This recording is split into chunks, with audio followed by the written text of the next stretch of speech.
En un vídeo de hace pocos meses os contaba por qué Venezuela está en crisis y las razones históricas que habían llevado al país a la debacle que es hoy en día.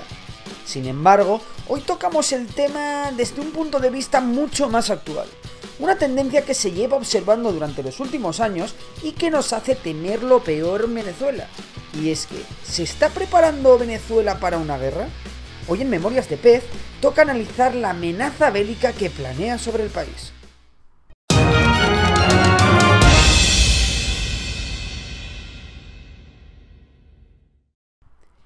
En los últimos meses, Maduro ha repetido por activa y por pasiva que está listo para hacer frente a cualquier amenaza, tanto interna como externa, sobre Venezuela. Y también que responderá militarmente a cualquier amenaza contra la soberanía venezolana. Pero, ¿qué hay de cierto en esto? ¿De verdad Venezuela se está preparando para una hipotética guerra? Pues todo apunta a que realmente no del todo. En Venezuela, el gasto militar ha caído tanto en términos absolutos como en proporción del PIB. De hecho, en porcentaje del gasto de PIB en defensa, Venezuela ha llegado a ser de los países que menos gasta del mundo. ¿Significa esto que no hay que hacer caso a las amenazas de Maduro? Realmente no. Y veamos por qué. Para empezar, los datos de gasto militar, gasto de compra en armas y todo aquel gasto dedicado de una manera u otra a la defensa del país es un dato cuanto menos dudoso, ya que se estima que hay compras multimillonarias de armamentos que el gobierno venezolano camufla como otros gastos o que simplemente mantiene en secreto. Por otro lado, aun suponiendo que Venezuela de verdad gaste menos en equipamiento militar, lo hace de manera más inteligente. El gobierno de Maduro parece haber tomado buena nota de lo que ha supuesto la guerra de Siria, que podría tener unas características muy similares a una hipotética guerra que podría darse en Venezuela.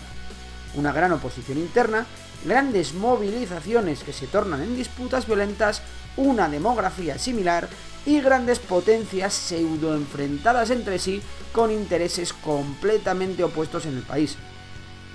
Desde que comenzara la gran crisis venezolana, Maduro ha ido adquiriendo material militar específico para un conflicto de estas características. Para no aburriros con datos de compras específicas, os diré que ha renovado el equipamiento de sus soldados, ha adquirido armas cortas, diversos tipos de blindados, incluidos carros de combate, aviones de guerra, sistemas antimisiles, centros de mando, láseres para la marcación de objetivos, radares móviles, armas antitanque, rifles de precisión, equipos de visión nocturna, helicópteros de combate, diferentes piezas de artillería y diversos tipos de transporte para mejorar la logística de las Fuerzas Armadas. Además, han creado plantas para la producción de fusiles y pólvora. En definitiva, como veis, no se plantea grandes inversiones en proyectos faraónicos como portaaviones o cosas así, que estas compras estarían encaminadas a un tipo de conflicto muy pero que muy concreto, que no es el que se puede dar en Venezuela. Pero esto no es todo. Maduro también sabe que los pocos aliados que tiene son aquellos que, como le ha ocurrido al presidente sirio Bashar al-Assad, le pueden salvar de perder un conflicto militar. De esta manera, ha convertido a China y sobre todo Rusia en sus principales suministradores de armas, siendo uno de los mejores clientes de Vladimir Putin. Aunque siendo justos, también hay que decir que en los últimos años muchos países europeos, incluidos España, y latinoamericanos han vendido armas a Venezuela en la última década. En cualquier caso, el gobierno de Maduro no se ha quedado ahí, sino que ha iniciado una serie de maniobras militares conjuntas con sus aliados más próximos. En diciembre de 2018, Venezuela anunciaba unas maniobras militares con Rusia en la que participarían bombarderos rusos. Rusia también prometió el envío de barcos de guerra en los próximos meses a Venezuela. Pero Rusia no ha sido el único en apoyar a Maduro, ya que Irán también ha anunciado en diciembre que enviará barcos de guerra a Venezuela durante varios meses. Del mismo modo, en septiembre de 2018 también se llevaron a cabo unas grandes maniobras militares en Venezuela, en las que adivinar quién participaron. Pues sí, militares chinos, cubanos y, como no, rusos. No obstante, nada de esto sirve ni tiene sentido sin el completo y total apoyo del ejército al gobierno de Maduro. Y es que sí, a día de hoy hay algo que sostiene al régimen de Maduro, y eso son sus fuerzas armadas. En Venezuela solo hay unos sueldos que parecen asegurados al menos mientras Nicolás Maduro sea presidente.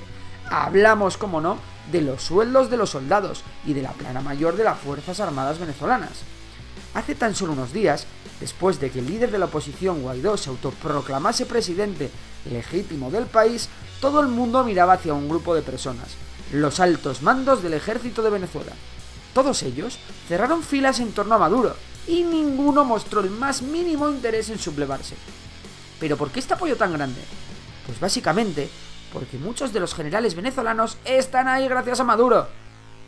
De hecho, el ejército venezolano cuenta con cerca de 2000 generales, una cifra astronómicamente alta si se tiene en cuenta que otros ejércitos mucho más grandes como el de Estados Unidos apenas tienen 900 generales. Ya que no adivináis qué, casi todos, y digo casi todos por no decir todos, son fieles escuderos del régimen de Maduro. En cuanto a la tropa, a Maduro no le faltan las visitas constantes a cuarteles y bases militares con el fin de mantener la moral de los soldados alta. Sin embargo, la fidelidad de los soldados será la que finalmente dicte sentencia. En Siria, las protestas se tornaron en guerra civil cuando parte del ejército sirio desertó y se unió a las protestas llevándose todo el equipo militar. Por eso, una de las primeras cosas que ha hecho Guaidó después de proclamarse presidente ha sido llamar a los soldados rasos a unirse a su bando y prometerles una amnistía para todo aquel que lo haga. Y hasta aquí el análisis. Ahora te toca a ti. ¿Tú qué opinas? ¿Está Venezuela preparada para defenderse cuando sea necesario, tal y como dice Maduro? ¿O es la oposición y sus apoyos internacionales las que llevan las mejores cartas de cara a un conflicto? Si te ha gustado el vídeo, ya sabes que puedes suscribirte a Memorias de Pez y seguirnos en Instagram. Dale a like al vídeo y nos vemos en el próximo.